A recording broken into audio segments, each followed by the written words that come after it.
Welcome back to Placeholders, everybody. I'm Caley Fretz. Joining me today, Jonny Long. What are you bringing to the table in today's episode? Today I'm gonna talk about the latest installment in the sort of Ineos soap opera. And Kit Nicholson, what do you got for us? I might have muddy cobbles. Wow. Ronan Mc Laughlin, what do you want to talk about today? Worms. Worms. Log worms. Like slimy. Absolutely vile, disgusting, horrible looking things. And we're going to talk about the length that cyclists may or may not go to enhance their performance. And this has to be disgusting. the worst length yet. All right, well, we'll get to that later.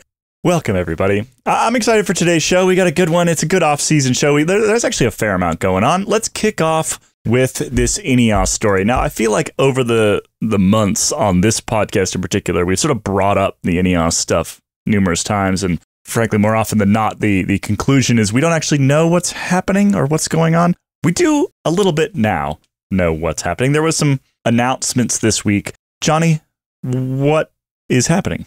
The big headline news is that the deputy team principal, Rod Ellingworth, will be leaving the team at the end of the year, alongside sort of his number two, kind of, Roger Hammond, a former British pro.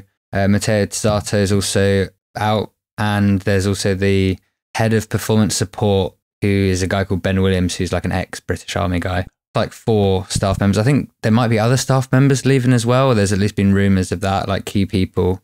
But this is sort of the culmination of various whisperings and rumours we've heard of trouble behind the scenes. And does it really bring us any closer to knowing exactly what's going on? It's hard to tell. Geraint Thomas on his podcast, he's sort of revealed weirdly that maybe part of the reason is due to sort of personal family issues on Rod Ellingworth's behalf. So, if that's the case, then, we hope everything's okay. Geraint Thomas also said that he wants Dave Brailsford back, which I guess you can understand from his perspective, as Geraint Thomas probably putting 2 and 2 together in his head, where it's like, when Brailsford was here and sort of shouting at us and being mean, we won loads of Tours de France, but now Dave Brailsford is going to be occupied when the Ineos boss, Jim Ratcliffe, buys 25% of Manchester United. Has that happened yet or not? Because that's been like happening for months. Yeah, it has been. Yeah. I think it's like an extra bit of torture for Man United fans, but it's a publicly traded company, right? So things just take a long time.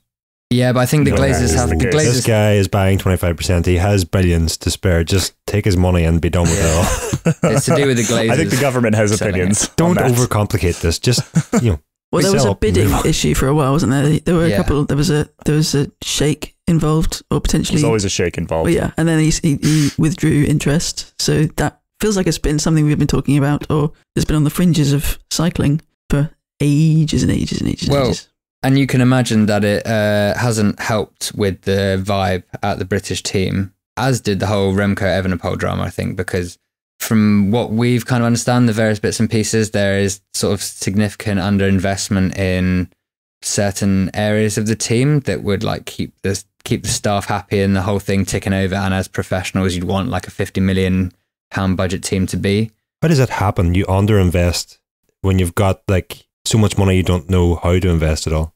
Is that the problem?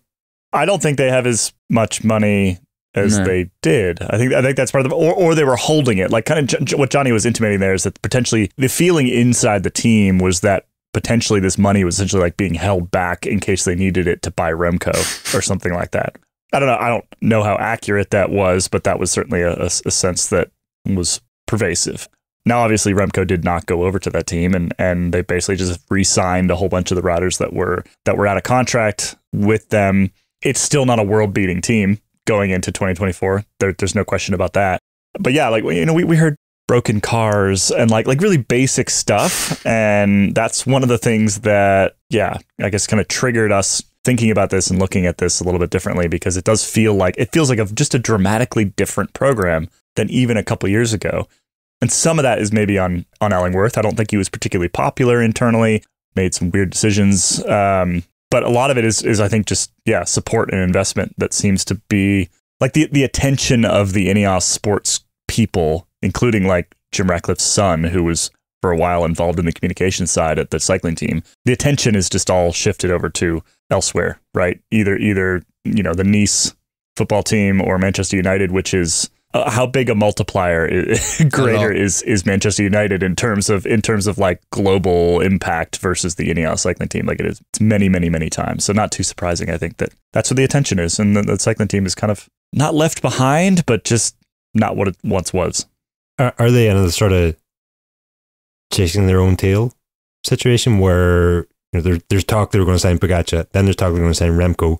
Neither of those things happen, and meanwhile they have lost the opportunity to redevelop in other areas while they're chasing these things, and then last minute they're having to re-sign all the riders that were not signed until now. Feels like a bit of a wait and see attitude, and partly that's down to the massive bad luck of Bernal's crash. And obviously they'd love him to be what he wants to be, what he once was. He's now talking, he'd like to do the Vuelta. He's obviously a very philosophical, very smart guy. He's talked about what he wants to do after cycling. He wants to be writing about politics, potentially. That's the last I heard of that. His interest outside of the sport.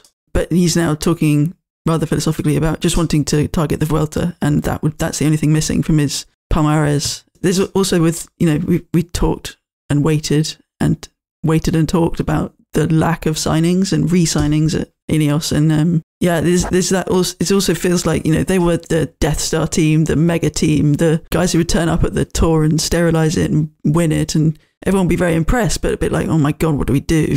And they've not even stayed in the same place. They've actually gone backwards. They've built this new version of cycling, or they've built this new way of being in marginal gains and towing the line and whatever their motto used to be, and now it's they kind of they feel a bit lost in the sport. That was an excellent euphemism, Kit. I don't know what that. I wish towing the line was their motto. That would, like, if the cycling team just came up and said that, it'd be great. Remember when they had the line down the back of their jerseys? It's like, this is the line we do not cross. It was basically their they'd done away with that motif, but yeah. They just didn't define exactly where that line was. The line was a grey area, like it is in cycling, and we know that. Well, the new motto was built on purpose, wasn't it? Which also ended up being quite ironic, because it's like, what do you do with a team with like Cameron Worth, Michał Kwiatkowski, a bunch of like young British guys, Geraint Thomas and Luke Rowe? Like, how does it all fit together into something that makes sense? I mean, they do have a fair amount of young talent, right? They've got Josh Tarling, who is ripping up the time trials. Is not even 20 yet. He is currently 19 years old and 279 days as of recording. They just signed the young American talent Andrew August, who's 18. The Hayter brothers. They've got Magnus Sheffield. Like, these are all riders that are under 22, right? Carlos Rodriguez is under 23. They managed to keep hold of. But counterpoint, they've also lost Danny Martinez, Theo Gegenhardt, Pavel Sivakov, Ben Chulet, Luke Plapp. Yeah, that's a Grand Tour squad right there that they have lost this winter ahead of next season. Yeah, and that last one, Luke Plapp. I mean, that was a big surprise to me. Yeah, it was big, and it was a year early as well. So that's telling of what goes on, of what might be going on behind the scenes. And there's definitely get me out of here. Yeah, there's also definitely that vibe doesn't work for everyone. The scientific, you will eat an almond for a snack. It's not an environment that, I think it was Joe Dombrowski who was there for a couple of years, and it didn't work for him, and he went and it worked out in his next team. Some people go back to the same place, like Ben Swift. So, it's that sort of, I feel like they are trying to now, having set up this massive budget way of being, they're now not sure what they are. Maybe they want to be a little bit of the EF and shake things up and be the young team and nurture young riders, while also hanging on to the tradition of having a 36-year-old Grand Tour leader who, while charismatic and fun, isn't going to beat the whippersnappers.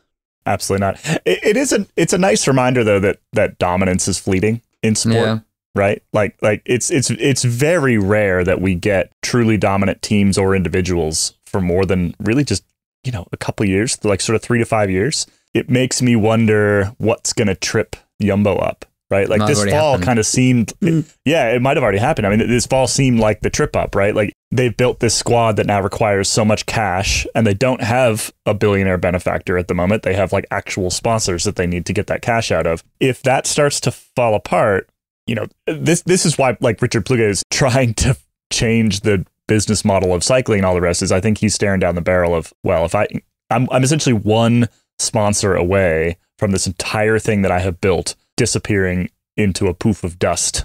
That probably will happen. to be perfectly honest, because that's what the sport does. It wouldn't be That's what cycling does. if it didn't happen. Yeah, exactly. And I think that cycling, even more than other sports, we get this sort of churn of dominance. The other sort of angle on that is what tends to happen is not only are the dominant teams quite wealthy, but they usually have sort of figured something out, right? That others aren't doing. Like, we've now heard a fair amount about how Ineos was essentially using altitude differently, particularly very early on. Particularly, I'm talking like in the sort of Wiggins, early Froome era. They were using altitude differently and more effectively than a lot of their competitors. Also, just warming up before a mountain stage. That's completely normal now. And so we talk about them having founded that. It's like and the cool downs and all. Like there's a million little marginal gains things. Jiffy bags, that's one. Let's not forget Jiffy bags and boxes of testosterone that show up at the Manchester Velodrome. So I don't want to forget about those things either. But nonetheless, like if we just, hold our ears and hold our eyes, do the little see no evil, hear no evil, that sort of thing. Even if we assume the Jiffy bag was an accident, definitely nobody purposely ordered testosterone patches to a velodrome. I do it all the time. For me. They show up at my house. Even if we make that assumption, there's still other things that team was definitely doing that were making them better than everyone else. And once everyone else catches up, you got to find the next thing. Maybe Jumbo-Visma's been on the worm blood for a couple years. We don't know. Caley. We're going to talk about that in a little bit. It's what's it called? Inflammatory. There is no evidence or suggestion that Jumbo-Visma are on the worms. No, but like we've said before, we've got to ask questions, and it wouldn't be cycling if we don't ask the questions. The other big advantage that Sky had back in the day was just money. Our team had. So if you were a Grand Tour contender, they signed you as a domestic and paid you enough that you would be happy doing said job. Which Jumbo has sort of had in recent years as well. I'd say UAE more so, right? But Jumbo has not been a poor team, that's for sure.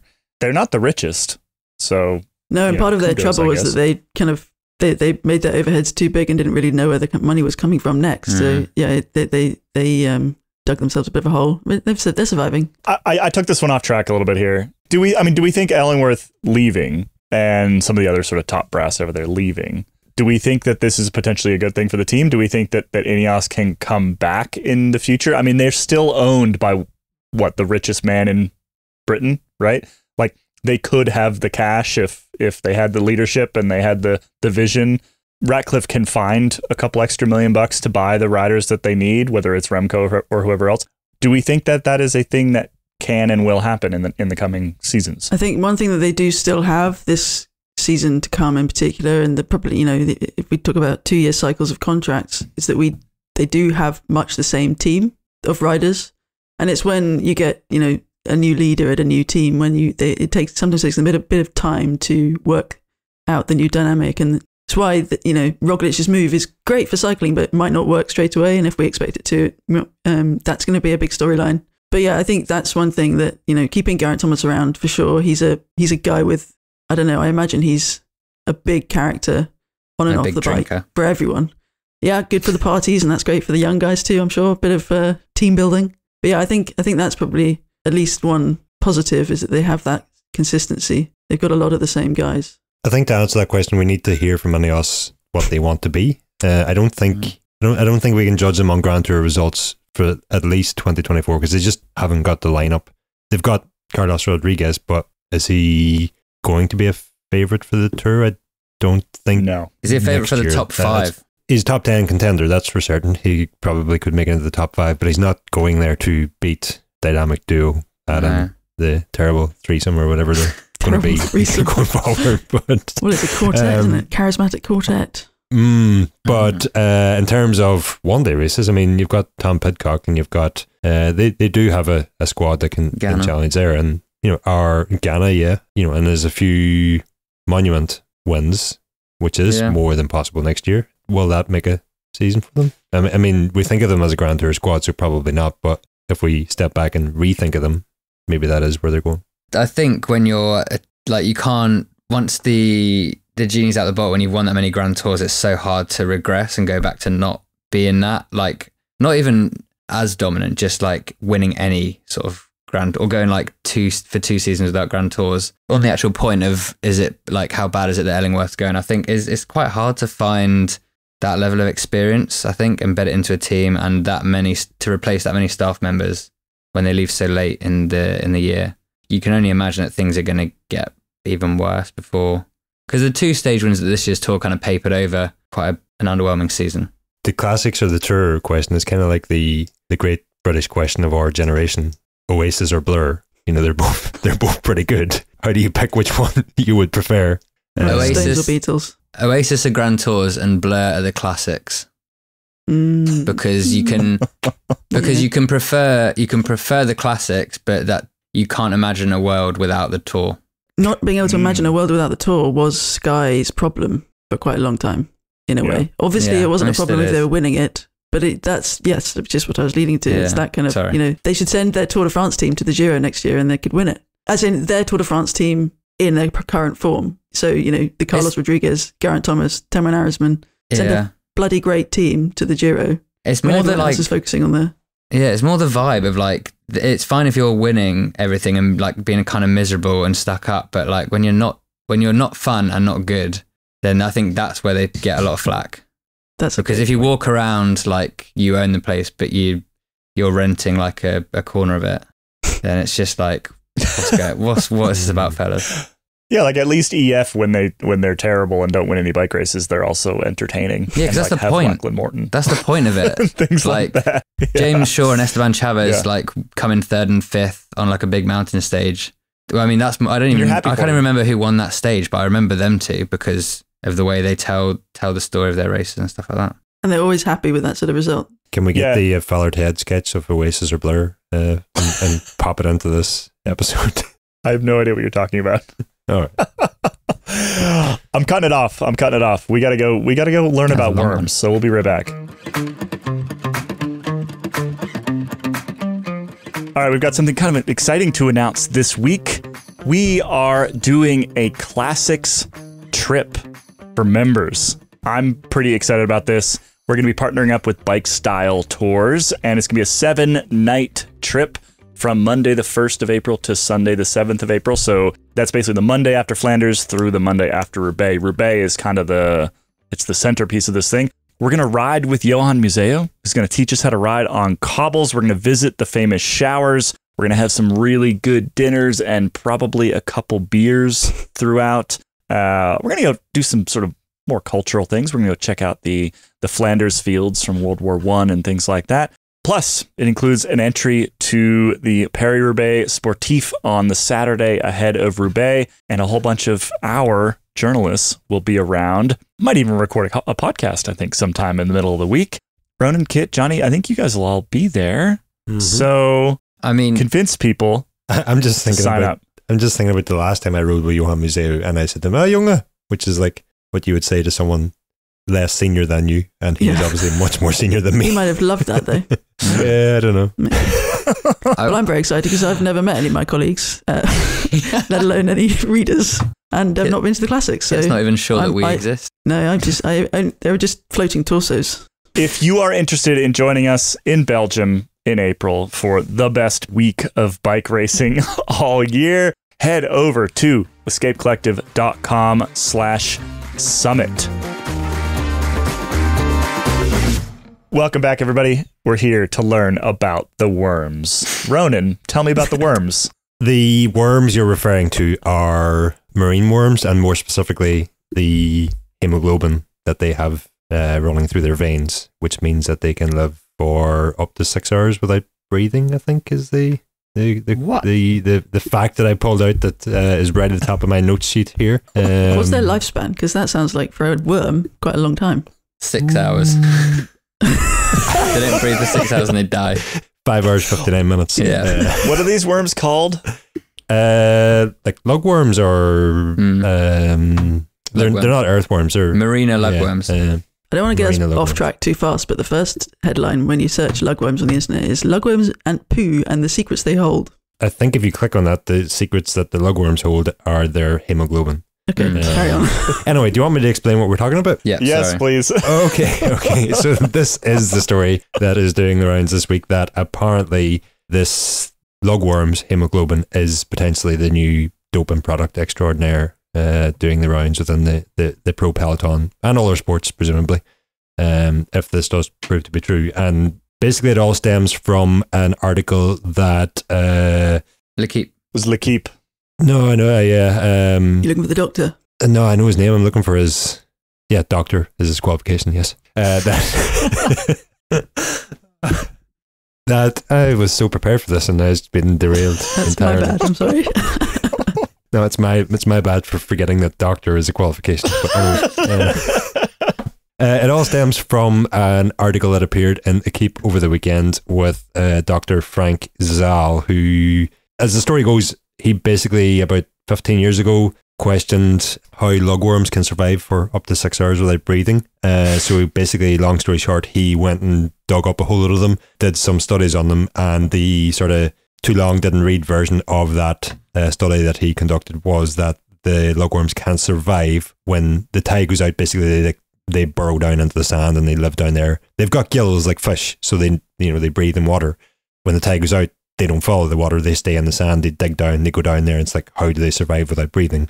And the answer is their hemoglobin enables their survival. Say like the hemoglobin that you and I, us humans, have in our blood, one hemoglobin protein holds 4 oxygen molecules, whereas what they found about these lugworms was that one hemoglobin protein holds 156 oxygens, Nice. which is quite a lot more.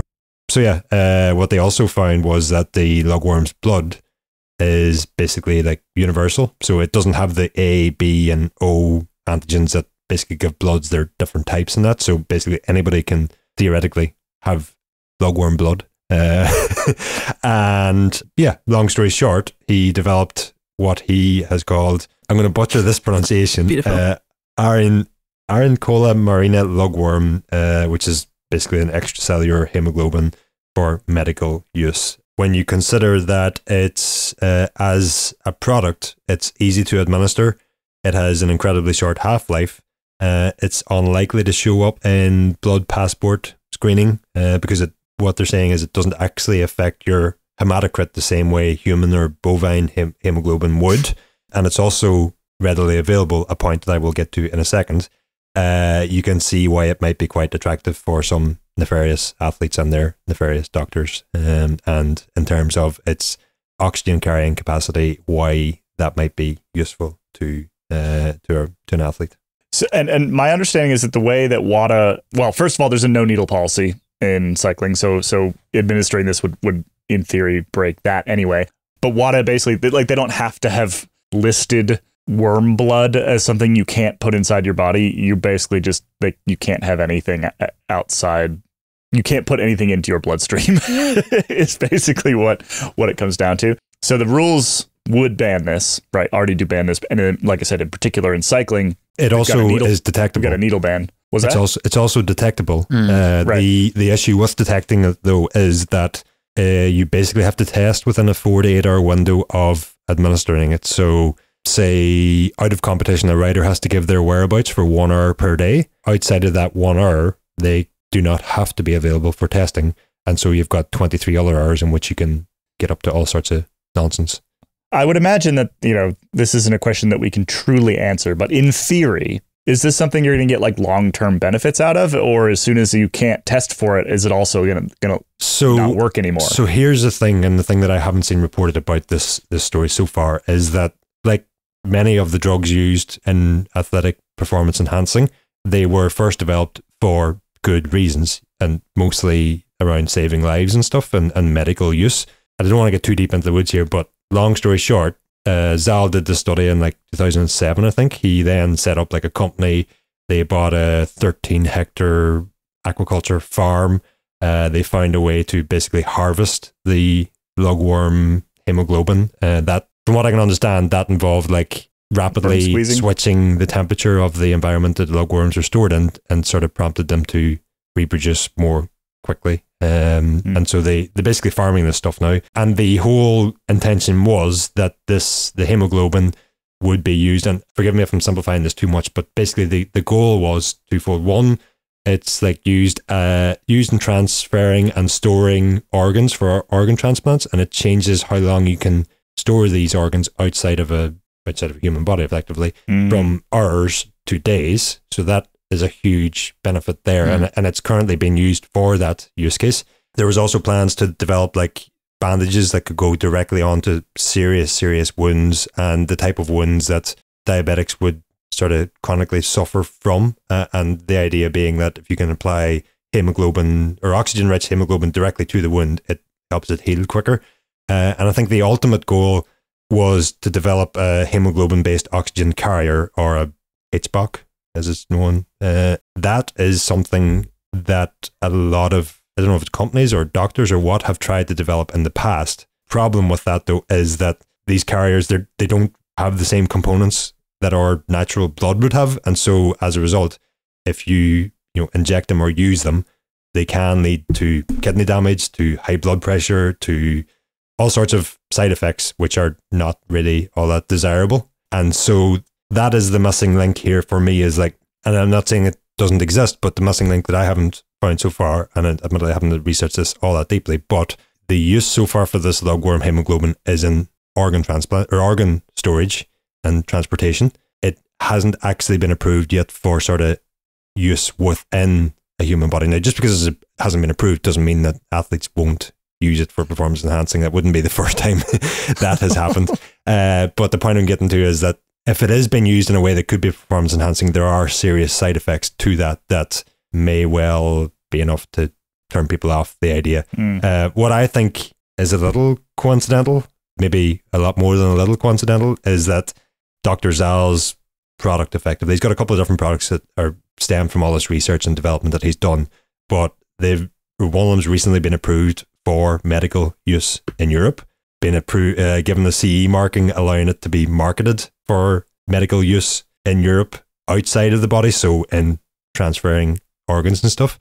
And I just find it very coincidental that shortly after those two things happen, then he pops up in a keep sort of marketing the potential performance enhancing benefits of lugworm hemoglobin. I don't know. I'm not saying there's anything there, but that does seem a little coincidental to me. That the whole story here is that apparently a high profile Tour de France cyclist inquired about using this as far back as 2020, and Dr. Zal said that he reported that to OCLAESP. Find out what it means to me. Basically the French police's public health wing or whatever, and they said, well, this is interesting, can you see if you can make this rider talk so we can sort of establish if there's a network of a doping ring here happening or whatever.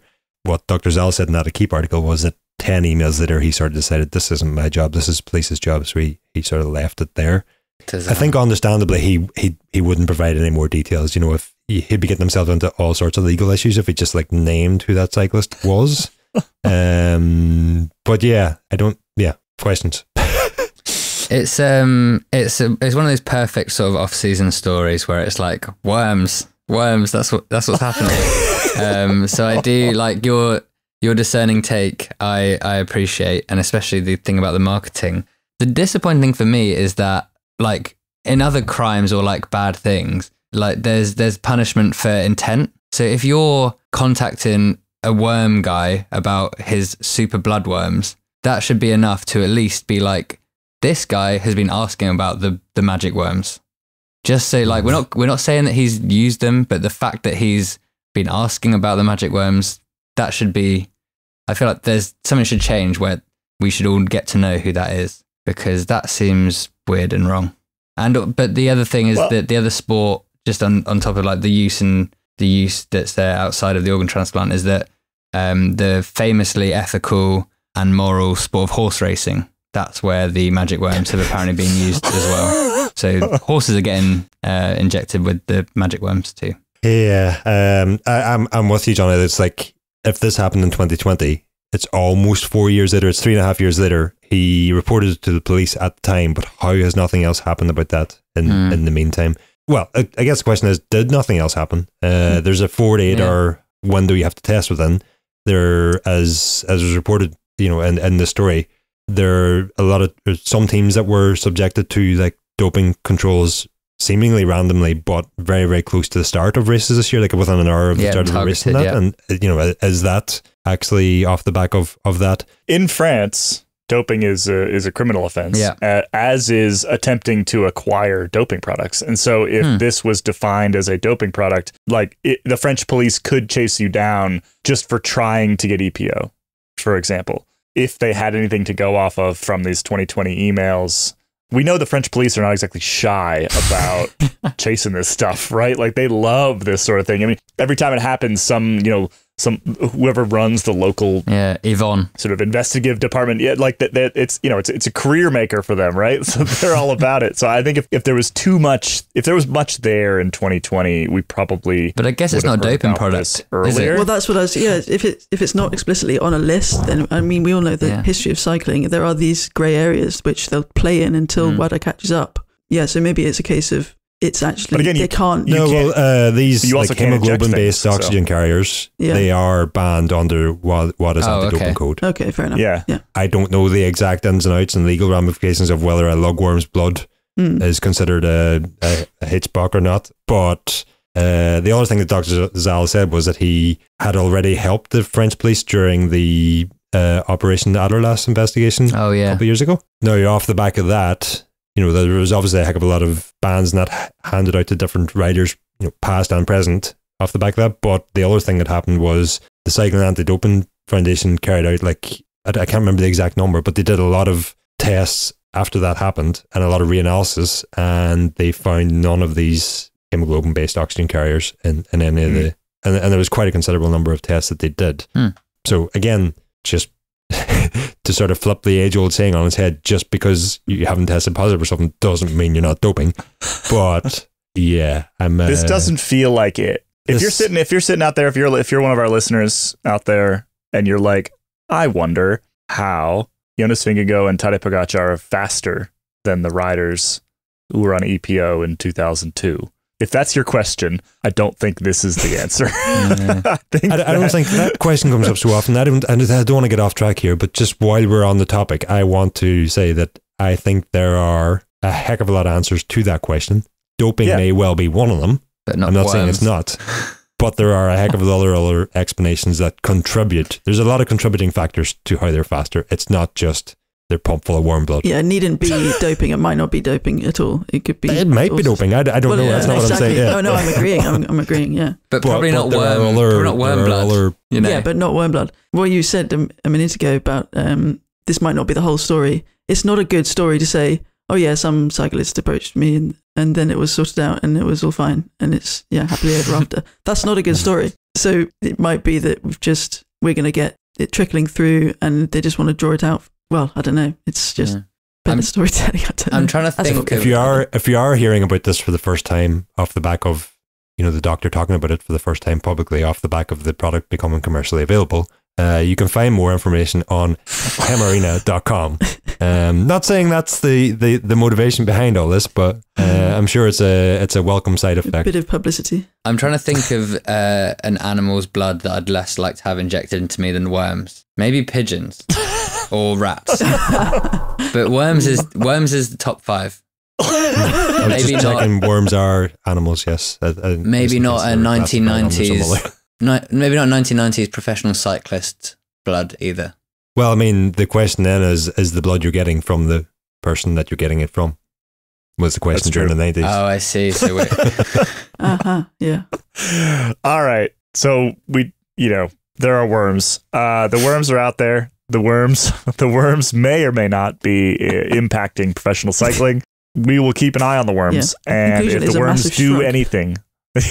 I'm just waiting to such and such a rider test positive, blames the positive result on tripping at the beach and landing on a worm. Oh, beautiful. Or accidentally swallowed a worm on a... At least if they do test positive, we can just do like X rider test positive for worms, which is way more fun. Okay. That's enough about worms. Like I said, we'll keep an eye on the worms. If the worms do anything, we'll let you know. And we'll be back in a minute.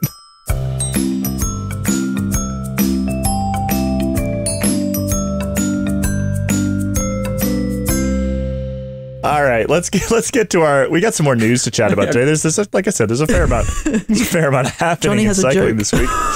Johnny has a joke. Sorry to interrupt. I've got one more. You know how in the Sky era, when they would like have giant inhalers that they'd wave at the side of the road, imagine just having massive worms.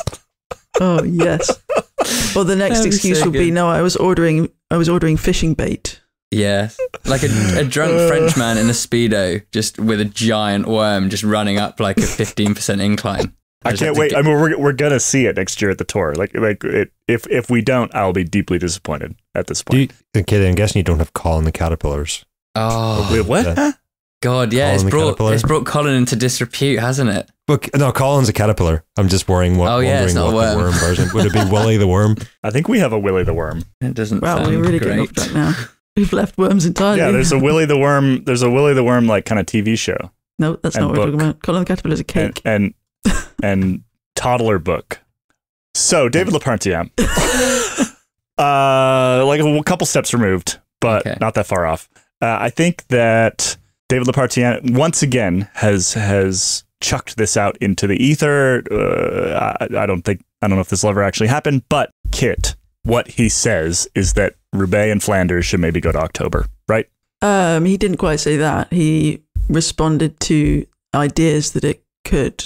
But it all comes out of the big one cycling thing that came after the massive kerfuffle with Jumbo last month, the month before, I don't know, off season. Every month. So this idea to shake up the World Tour calendar, it's with the big teams trying to get more money, trying to be more sustainable economically. And one of the ideas is to, the Grand Tours will stay in the same place, but to move other things around like classics or smaller World Tour stage races. And Paris-Roubaix, I mean, we all remember the 2020 Paris-Roubaix being completely epic in the mud. It was obviously the first year of the women's edition too, so it was a particularly iconic, and I use that word sparingly, but it was a pretty awesome weekend of bike racing. So it's been on everyone's radar for that reason anyway, as an idea. So what this latest from Lepartien was a kind of response to the one cycling scheme, whereby putting Flanders and Roubaix was one of the suggestions.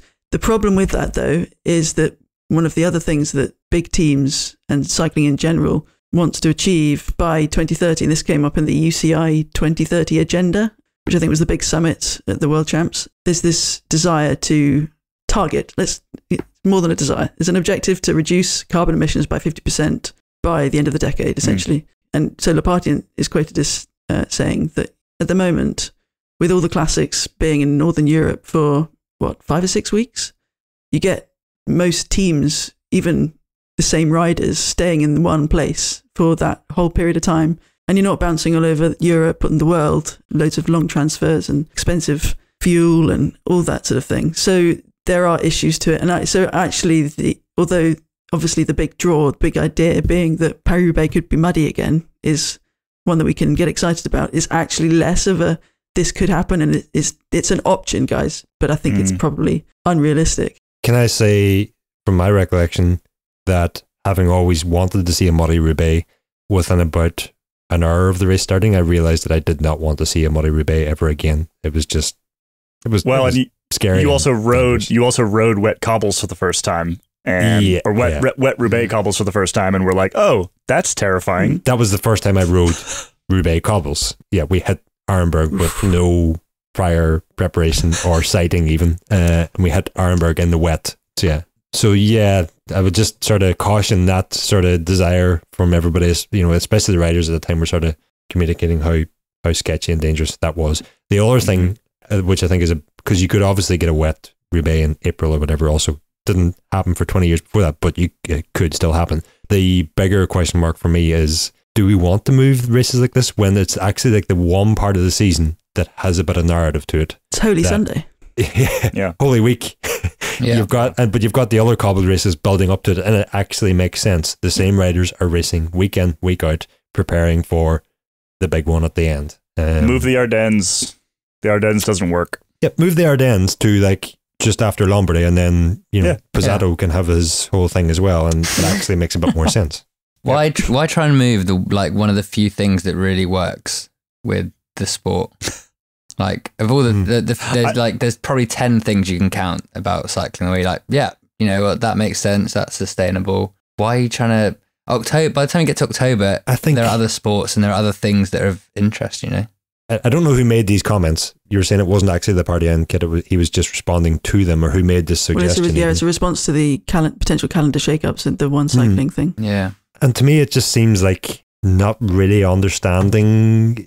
You know, it's like, well, we had a good race for that time. It was in October. Let's go to October, and that'll ensure we have a good race every year. And it's like, there are other factors that contribute to it being a good race than just the date. It was also that season was so condensed that it was not like a normal October. It's not like they were racing from, they'd started racing in the end of August. Well, that was, it was 2021 was the October Roubaix. Oh, was it? 2020 Roubaix was cancelled entirely. Oh, yeah. So the condensed year, they had to cancel last minute, didn't they? Yeah. But still, it was still not a normal. The Grand Tours might have been in the normal date, but I don't think there was as much racing happening. There certainly wasn't the other end of the planet races happening that riders have been travelling to the entire season. So, you know, they may well have been fresher coming at that part of the year than they would have otherwise been. The one cycling thing, just to clarify for everybody out there, is the Richard Pluga kind of plan for cycling thing that was sort of leaked and then talked about relatively recently. Just another one of those sort of, how do we fix cycling? And I think to your point about like, why are we even talking about moving the things that work? And I want to go too far down this rabbit hole in the one cycling thing, but these things lose credibility when they make just like really basic errors like that. Like you can talk about reforming cycling. You can talk about, you know, making it into a league or like adjusting the calendar. But if you're going to talk about adjusting the calendar and the first thing you suggest is taking the one block of racing that makes sense and putting it somewhere else, you just lost credibility for the entire thing that you're trying to push, right? Like it just stick with the stuff that's broken. It's basically the my point. Don't know that it was that. I haven't done enough research to be able to say that it was that particular scheme that suggested it. It might have been somebody asking the questions who said, yes, so maybe we can have a muddy Roubaix again.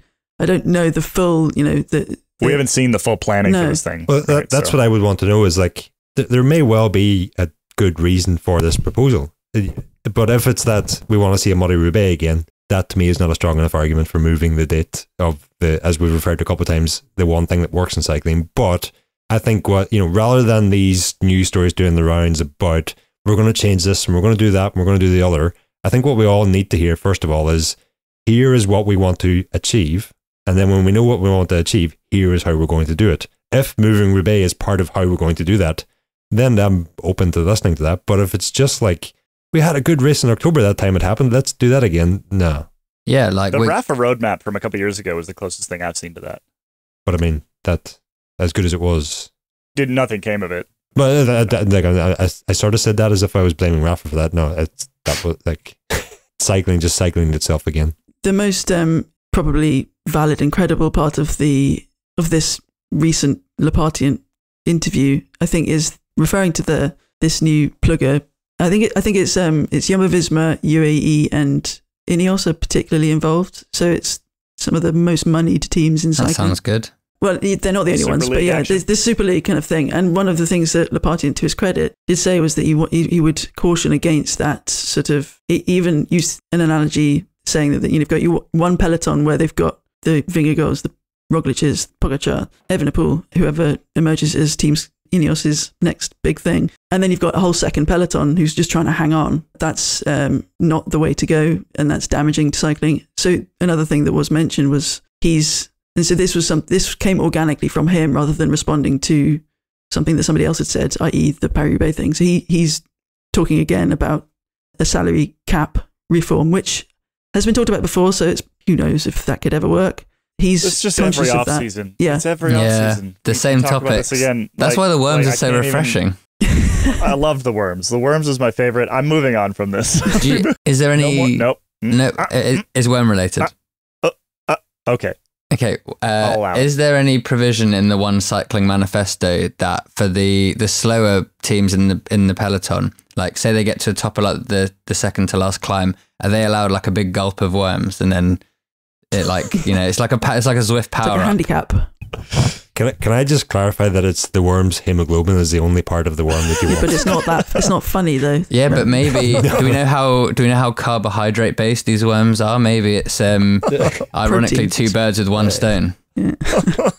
It's Back to the good old days of pork chops in your handlebar bag. Yeah. I like that. In Mario Kart, sort of the further behind you are, the faster the game makes your vehicle. You get the bullet bill or the star. Like the worst. Yeah. Yeah. And actually, American sports do something kind of similar in that, like, the worse you are, the higher your draft pick, right? And so that would be great. There's some validity to that. A draft system for like we should write this up. We should. I don't understand American draft systems well enough. Can I urge the same caution that I mentioned earlier and have like a place that you want to get to before you decide that draft picks is the way to get there? The same way, like, let's decide where cycling wants to go before we decide that salary caps is the way to get there. No, because clearly the place I want to get to is a draft would be entertaining. Yeah, exactly. I was just looking for a way to get another point in, and I successfully tricked you to allow me to make another point. Hey, Johnny, what's Remco's pre-time trial meal? Oh, yeah. This is like a fun version of the quiz where we have to remember what we pitched you for the podcast yesterday. Remco Evenepoel's pre-time trial meal is effectively like a crusty bread roll filled with, I'm having to remember this because I haven't got any notes, filled with raspberry jam, banana, honey. He then has some slices of chicken fillet and half a litre of Fanta. The thinking and the logic behind this is that he did it when he was like a junior or a younger man than he is now, and he did really well, and then he kept on doing it, and he's been good at time trialing ever since, which is like the sort of logic that I apply to my daily life, and that's why I'm in the the general situation I am in. It's the same logic as mad that he's doing that. Yeah, it's crazy. It's it also makes me picture somebody in a high chair. Don't change the one in formula. Half a litre of Fanta is nuts. Like, those guys are tight. I can't drink a half a litre of Fanta. Those guys definitely can't. Where does he put it all? I want to know how precisely is he measuring that? Is it like if he has 510 milliliters? And is it flat? Is it flat? Or is it carbonated? Well, it's 4 hours beforehand, so I don't think about it. Okay. 4 hours beforehand. So he gets the sugar spike, gets into the other side. He's fallen off a sugar cliff, and then he has to start a time trial. Well, he's probably leveling out again by the end of the 4 hours. I imagine that's feel like it. I'm not a nutritionist. We're getting a little sidetracked. Can I just point out that this predates Remco by at least a decade, as far as I know. Like, I remember 2008 racing with a Belgian-based team, and like the breakfast of choice was a pistolet, as Remco described it. That's basically like a small, round, crusty bap. And like the breakfast of choice back then was, so not even breakfast, but pre-race meal was like, get a big long baguette, fill it with Nutella, fill it with a banana, and wash it down with some chocolate milk and maybe a coffee.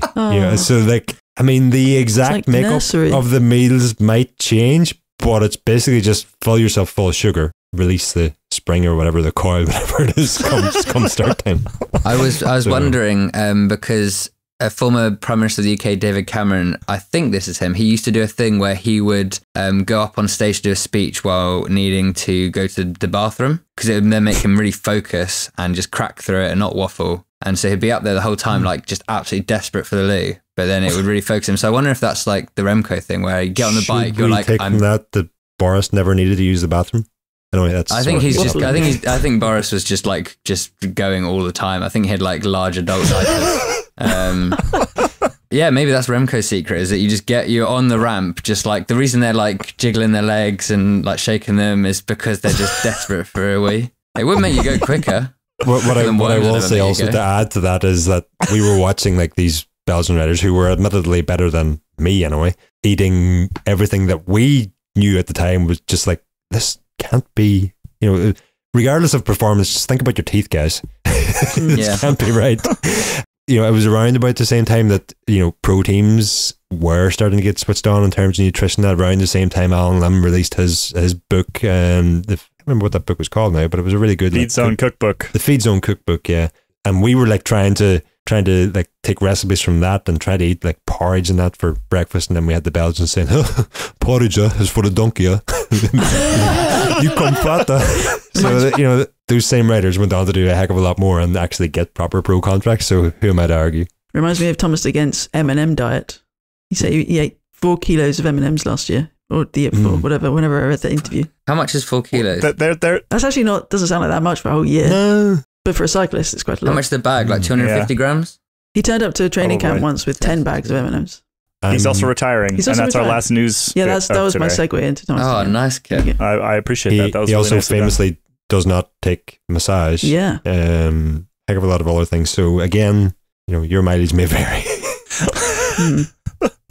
But he's retiring, and that's a bummer. He's an Big entertaining old era. rider. I'll never forget his sort of run at the Giro podium back in the day. Sad to see him go. But he has said today he's open to a contract with a continental Asian team because he'd like to race some races in Asia after he's retired. That sounds great. He wants to take over for our raced in the most countries person. That's it for the news. We got to get over to today's Weekly Pain. Jesse is back. Jesse, the defending champion, is back to take on either Dane or Ronan. Let's head over to it.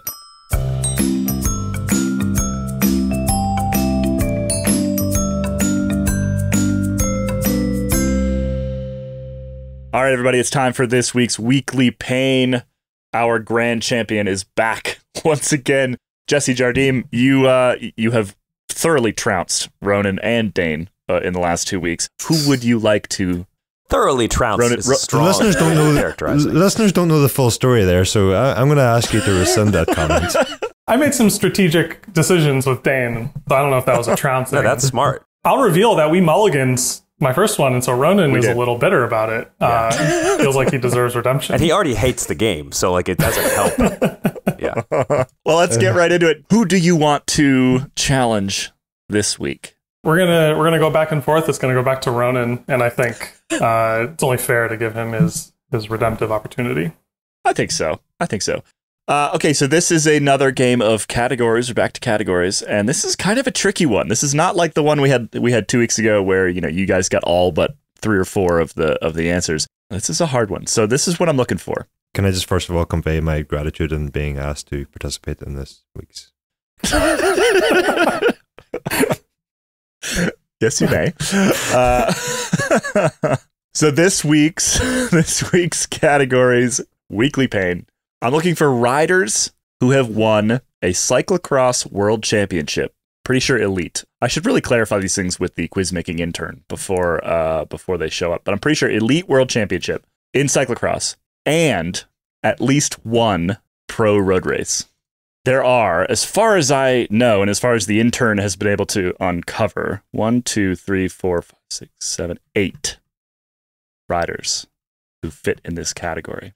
If the quiz-making intern would just maybe clarification, if the quiz-making intern was using PCS Pro, would not include, I don't know if Redlands would count as pro, just maybe for valuable information here. What is a 2.1 or higher? I think PCS gives you 2.1 or 0.1 races or higher is the benchmark. I think for PCS. So I thought I should. So quite a few of these are currently racing, I will say. Wait, who went first 2 weeks ago when you guys did the frame manufacturers? The one that we didn't count, I went first, and that didn't happen, Ronan. No, that Jesse never happened. It's a figment of your imagination. I need to let's start with Ronan. Ronan, you go ahead. I am going to say the easy one then, Marianne Vos. Marianne Vos is one of them. Vanderpool? Matthew Vanderpool? Vanderpool is also Wout van Aert. Correct. We're approaching the limits of my cyclocross knowledge. Tom Pidcock, the world champ. Yep. Zednik Stybar. Stybar counts. I miscounted earlier. There's 9 total. So there are currently 3 left now. I don't know if he's ever raced on the road, but he probably would have won if he did. Sven Nys. He did not come up in the intern's research. I just looked this up for unrelated reasons. He never won a big enough race, I think, for that. So, Ronan, if you get one here, you're the champion. And Jesse is out. I'm taking a complete mind blank because I know the current world champion, but her name is just not coming out of my mouth. So I'm going to have to go for a risky one. And because I don't know how far back these records go, and I feel like Freddie Mertens is a pretty safe bet, but I don't know if the records go back that far. I don't think you want to cross worlds. That means we have a draw. A draw is not elimination. Draw is not elimination. Do I get to take another guess? I think if either of you can give me one, we'll give you the win. How about that? We'll just keep going back and forth. Who goes first then? Well, you just had a guess, Ronan, so we're back to Jesse. Oh yeah. Pauline Ferrand-Prévot. Correct. That's nice. The important thing is is it Jesse Dublamik I was thinking the of? champion. We're 3 weeks in now.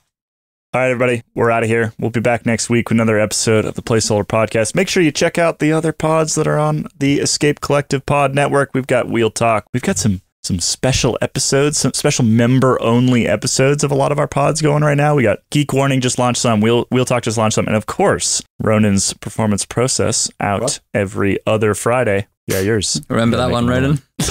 and the latest podcast, Gone Fishing with Jonny, Ronan, Kit, and a bucket of worms. Members only. You got to sign up to get that one. Yeah. All right. No connection to Gone Racing by EF. No. We'll be back next or even week. Gone Fishing, the TV show. Bye, everybody.